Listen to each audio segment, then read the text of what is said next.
Hidup sering digambarkan seperti roda yang berputar. Tak selamanya, nikmat yang baik akan datang padamu. Tak selamanya akan menjadi perhatianmu. Tetapi tak jarang seseorang merasa bahwa hidupnya tidak dihargai, direndahkan, disepelekan, rezekinya terasa menjauh. Hidupnya tidak tenang dan tidak tentram. Hal tersebut bisa dibilang wajar dan kerap kita temui dalam kisah kehidupan sehari-hari. Sehingga banyak di antara mereka untuk memilih jalan yang salah dan melakukan cara yang buruk tanpa memikirkan dampak buruk yang akan menimpanya. Sebelum masuk pada inti materinya, kembali saya ingatkan, bagi sobat yang baru gabung di dalam kajian ilmu manfaat ini, silahkan dipencet dulu tombol subscribe-nya dan gambar lonceng notifikasinya. Baik sobat, kita akan membahas tema tentang kewibawaan. Hal ini saya tuangkan dalam materi kali ini, karena banyak dari sobat yang meminta untuk memberikan amalan tentang kewibawaan ini. Amalan kewibawaan yang akan saya kupas ini, murni saya memetik dari cara-cara Islam. Cara yang saya berikan ini, dapat sobat amalkan untuk membuka aura karismatik dan kewibawaan. Caranya juga cukup mudah, dengan membaca dan mengamalkan Surah Al-Baqarah ayat yang ketiga, untuk mendapatkan manfaat dan keutamaan luar biasa. Manfaat yang dapat sobat rasakan, adalah meningkatnya kewibawaan, atau karisma dari dalam diri sobat. Itulah rahasia kekuasaan Allah, jika sobat dapat mengamalkannya dengan benar. Jadi, sekedar saran, perhatikan secara teliti, cermat, dan lihat sampai akhir video ini. Sehingga sobat bisa mengamati langkah demi langkahnya yang akan saya ajarkan di sini. Nah, sobat Kolbun, selain itu, ayat ini juga berpengaruh memberikan kemudahan serta keberkahan rezeki kepada setiap pengamalnya. Yang selanjutnya, siapapun yang mengamalkan ayat ini akan merasakan kehidupan yang tentram dan harmonis.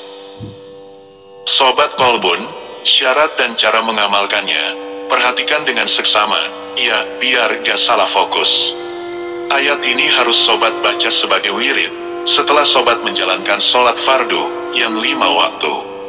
Yaitu, subuh, duhur, asyar, maghrib, dan ishak.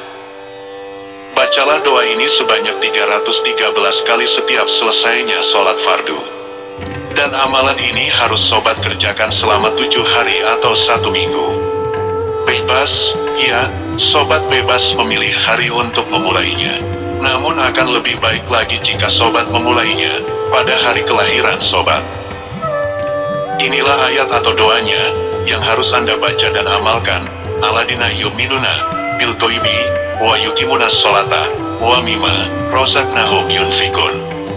Artinya, yaitu mereka yang beriman kepada yang gaib, melaksanakan sholat dan menginfakkan sebagian rezeki yang kami berikan kepada mereka. Doa ini yang sobat harus baca sebagai wirid sebanyak 313 kali dan selama 7 hari tanpa putus. Jika suatu kali Anda terlupa, Anda harus menambahkan di dalam wirid sholat berikutnya. Namun jika Anda terputus 1 hari saja, berarti sobat harus mengulangnya kembali. Inilah yang dinamakan ilmu, atau orang Jawa mengatakan, ngelmu, anjal yen wis ketemu. Jika sobat menginginkan hasil yang lebih baik, dan sobat mampu untuk menjalani puasa, maka sobat dapat menambahkan amalan puasa sunnah selama 3 hari. Itulah amalan yang dapat saya berikan untuk sobat. Jika sobat memiliki niat yang kuat dan hati yang ikhlas, maka amalan ini akan benar-benar bisa merubah dan memperbaiki kehidupan sobat. Pesan saya, setiap sobat mengamalkan suatu ajaran atau amalan, niatkan hanya karena Allah Ta'ala, ya, lillahi Ta'ala.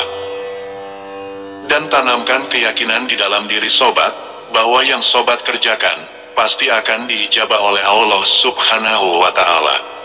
Ini kunci, ya kunci keberhasilan dari suatu tirakat. Setelah selesai sobat menjalani tirakat tersebut, jangan heran, nantinya, setiap orang yang dekat dengan sobat, akan merasa segan dengan sobat, dan akan terasa sekali, mereka yang memandang sobat, akan merasa hormat. Semua itu karena pancaran aura kewibawaan yang telah menyatu di sekujur tubuh sobat. Kewibawaan atau karisma akan terlihat pada diri sobat. Di samping itu, rezeki dan ketentraman hidup akan sobat rasakan. Begitu sobat, semoga sobat bisa memahaminya. Jika sobat belum paham, sobat bisa menuliskan di komentar pertanyaan ataupun saran.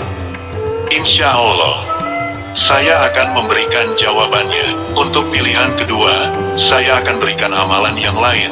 Amalan ini masih dalam bahasan kewibawaan, yaitu tentang zikir untuk menambah kewibawaan. Saya akan berikan amalan zikir untuk menambah kewibawaan. Ya, kewibawaan sangatlah berarti, dan akan sangat membantu hidup Anda, agar berjalan dengan mudah. Dengan kewibawaan, siapapun orangnya tidak akan ada yang berani meremehkan Anda.